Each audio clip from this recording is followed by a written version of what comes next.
একদিন এক মেঘবালিকা প্রশ্ন করল কৌতূহলে, এই ছেলেটা, নাম কি রে তোর?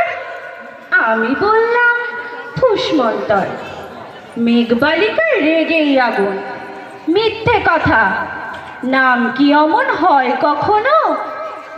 আমি বললাম নিশ্চয়ই হয়, আগে আমার গল্প শোনো। সে বলল শুনবো না যা, সেই তো রানী, সেই তো রাজা, সেই তো একই ঢাল তলোয়ার, সেই তো একই রাজার কুমার পক্ষীরাজে, শুনবো না আর ওসব বাজে। আমি বললাম তোমার জন্য নতুন করে লিখবো তবে। সে বলল সত্যি লিখবি? বেশ, তাহলে মস্ত করে লিখতে হবে, মনে থাকবে, লিখেই কিন্তু আমায় দিবি। আমি বললাম তোমার জন্য লিখতে পারি এক পৃথিবী। লিখতে লিখতে লেখা যখন সবে মাত্র 2-4 পাতা, হঠাৎ তখন ভূত চাপলো আমার মাথায়। খুঁজতে খুঁজতে চলে গেলাম ছোটবেলার সেই মেঘের মাঠে। গিয়েই দেখি চেনা মুখ তো একটিও নেই এ তল্লাটে। একজনকে মনে হলো ওরই মধ্যে অন্য রকম। এগিয়ে গিয়ে বলি তাকেই, তুমি কি সেই মেঘবালিকা? তুমি কি সেই? সে বলেছে মনে তো নেই, আমারও সব মনে তো নেই।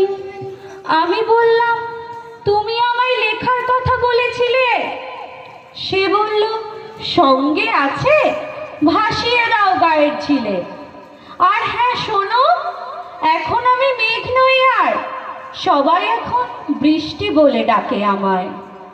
বলেই হঠাৎ এক পশলায় চুল থেকে নখ আমায় পুরো ভিজিয়ে দিয়ে অন্য অন্য বৃষ্টি বাদল সঙ্গে নিয়ে মিলিয়ে গেল খরস্রোতায়, মিলিয়ে গেল দূরে কোথাও, দূরে দূরে। বৃষ্টি বলে ডাকে আমায়, বৃষ্টি বলে ডাকে আমায়। আপন মনে বলতে বলতে আমি কেবল বসে রইলাম ভিজে একসা কাপড় জামায়। গাছের তলায় বসে রইলাম, বৃষ্টি নাকি মেঘের জন্য। এমন সময় অন্য একটি বৃষ্টি আমায় চিনতে পেরে বলল, তাতে মন খারাপের কি হয়েছে? যাও ফিরে যাও, লেখো আবার। এখন পুরো বর্ষা চলছে, তাই আমরা সবাই এখন নানান দেশে ভীষণ ব্যস্ত। তুমিও যাও, মন দাও গে তোমার কাজে। বর্ষা থেকে ফিরেই আমরা নিজেই যাব তোমার কাছে। এক পৃথিবী লিখবো আমি, এক পৃথিবী লিখবো বলে ঘর ছেড়ে সেই বেরিয়ে গেলাম।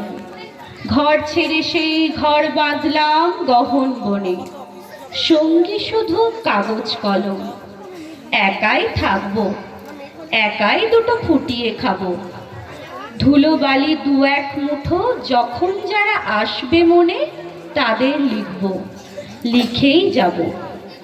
এক পৃথিবীর 100 রকম স্বপ্ন দেখার সাধ্য থাকবে যেরূপ কথার, সেরূপ কথা আমার একার। ঘাড় গুজে দিন লিখতে লিখতে, ঘাড় গুজে রাত লিখতে লিখতে, মুছেছে দিন মুছেছে রাত। যখন আমার লেখবার হাত অসাড় হলো, মনে পড়ল সাল কি তারিখ, বছর কি মাস, সেসব হিসেব আর ধরিনি। লেখার দিকে তাকিয়ে দেখি এক পৃথিবী লিখব বলে একটা খাতাও শেষ করিনি। সঙ্গে সঙ্গে ঝমঝমিয়ে বৃষ্টি এলো খাতার উপর, আজীবনের লেখার উপর। বৃষ্টি এলো এই অরণ্যে, বাইরে তখন গাছের নিচে নাচছে ময়ূর আনন্দিত।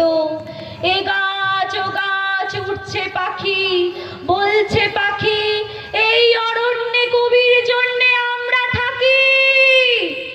বলছে ওরা কবির জন্য আমরা কোথাও, আমরা কোথাও, আমরা মানিনি।